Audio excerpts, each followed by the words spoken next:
नमस्कार दोस्तों, आज महाशिवरात्रि के मौके पर हम एक शिकारी की कथा सुनेंगे जिस पर भगवान शिव की असीम कृपा थी। यह पौराणिक कथा शिव पुराण में भी संकलित है। किसी जंगल में गुरु ध्रुव नाम का एक शिकारी रहता था जो जंगली जानवरों का शिकार करता और उसी से अपने परिवार का भरण पोषण किया करता। एक बार शिवरात्रि के दिन जब वह शिकार करने के लिए निकला तो संयोगवश पूरे दिन खोजने के बाद भी उसे कोई शिकार न मिल सका। उसके बच्चे, पत्नी, माता पिता को भूखा रहना पड़ेगा, इस बात से वो चिंतित हो गया और सूर्यास्त होने पर वह एक जलाशय के पास गया और वहाँ घाट के किनारे एक पेड़ पर थोड़ा सा पीने के लिए जल लेकर चढ़ गया, क्योंकि उसे पूरी उम्मीद थी कि कोई ना कोई जानवर अपनी प्यास बुझाने के लिए वहां जरूर आएगा। वह पेड़ एक बेलपत्र का पेड़ था और उसी पेड़ के नीचे एक शिवलिंग भी था जो सूखे बेलपत्रों से ढके होने के कारण दिखाई नहीं दे रहा था। रात का पहला पहर बीतने से पहले एक हिरनी वहां पर पानी पीने के लिए आई। उसे देखते ही शिकारी ने अपने धनुष पर बाण साधा। ऐसा करने में उसके हाथ के धक्के से कुछ पत्ते एवं जल की कुछ बूंदे नीचे बने शिवलिंग पर जा गिरी और अनजाने में ही सही शिकारी की पहले पहर की पूजा हो गई। हिरनी ने जब पत्तों की खड़खड़ाहट सुनी तो घबराकर ऊपर की ओर देखा और भयभीत होकर शिकारी से कांपते हुए स्वर में बोली, मुझे मत मारो। शिकारी ने कहा, मैं और मेरा पूरा परिवार भूखा है, इसलिए मैं तुम्हें नहीं छोड़ सकता।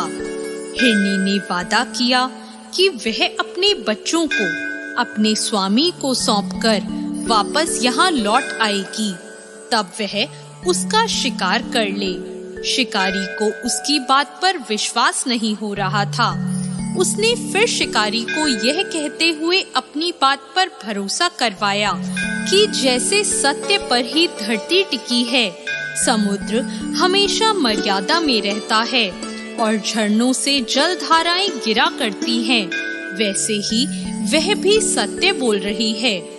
क्रूर होने के बावजूद भी शिकारी को उस पर दया आ गई और शिकारी ने कहा, जल्दी लौटना। ऐसा कहकर उसने हिरनी को जाने दिया। थोड़ी देर बाद ही एक और हिरनी वहां पानी पीने आई। शिकारी सावधान हो गया, तीर साधने लगा और ऐसा करते हुए उसके हाथ के धक्के से फिर से पहले की तरह ही थोड़ा सा जल और कुछ बेलपत्र नीचे शिवलिंग पर जा गिरे और अनायास ही शिकारी की दूसरे पहर की पूजा भी हो गई। इस हिरनी ने भी भयभीत होकर शिकारी से जीवन दान की याचना की, लेकिन इस बार शिकारी ने इसे अस्वीकार कर दिया। हिरनी ने उसे आश्वासन दिया कि वह लौट कर आएगी। हिरनी ने कहा, उसे पता है कि जो वचन देकर पलट जाता है उसके जीवन में किए हुए सारे पुण्य नष्ट हो जाते हैं। उस शिकारी ने पहले की तरह इस हिरनी के वचन का भरोसा कर उसको जाने दिया। अब वह शिकारी इसी चिंता से व्याकुल हो रहा था कि उनमें से शायद कोई हिरनी भी अगर लौटकर नहीं आई तो उसके परिवार का क्या होगा। इतने में ही उसने जल की ओर आते हुए एक हिरण को देखा। उसे देखकर शिकारी बड़ा प्रसन्न हुआ। अब फिर धनुष पर बाण चढ़ाने से उसके तीसरे पहर की पूजा भी अपने आप ही संपन्न हो गई, लेकिन पत्तों के गिरने की आवाज से वह हिरण सावधान हो गया। उसने शिकारी को देखा और पूछा, तुम क्या करना चाहते हो? शिकारी बोला, मैं अपने कुटुंब को भोजन देने के लिए तुम्हारा वध करूंगा। वह हिरन प्रसन्न होकर कहने लगा, मैं धन्य हूँ कि मेरा यह शरीर किसी के काम आएगा।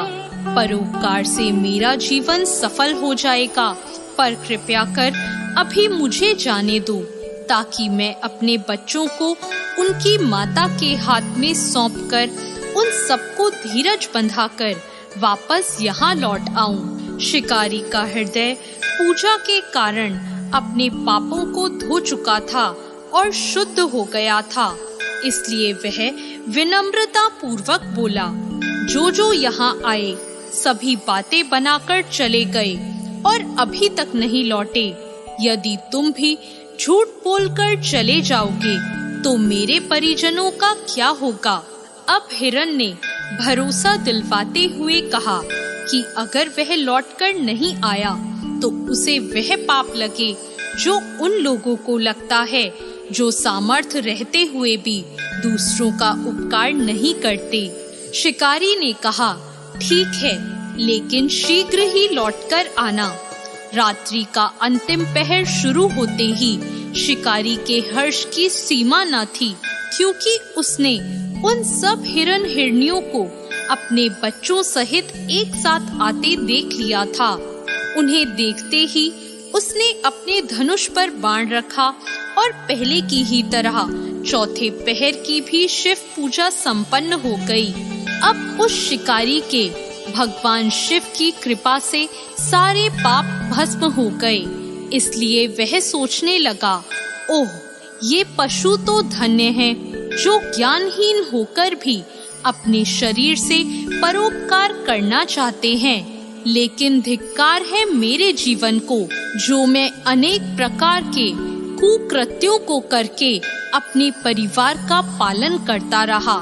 अब वह अपना बाण रोक लेता है और सभी मृगों से कहता है, आप सभी धन्य हैं और आप सभी वापस चले जाएं। उसके ऐसा करने पर भगवान शंकर प्रसन्न हो जाते हैं और तत्काल ही उसे दिव्य स्वरूप का दर्शन करवाते हैं और उसे सुख समृद्धि का वरदान देकर गुह नाम प्रदान करते हैं। मित्रों, यही वह गुह था जिसके साथ भगवान श्री राम ने मित्रता की थी।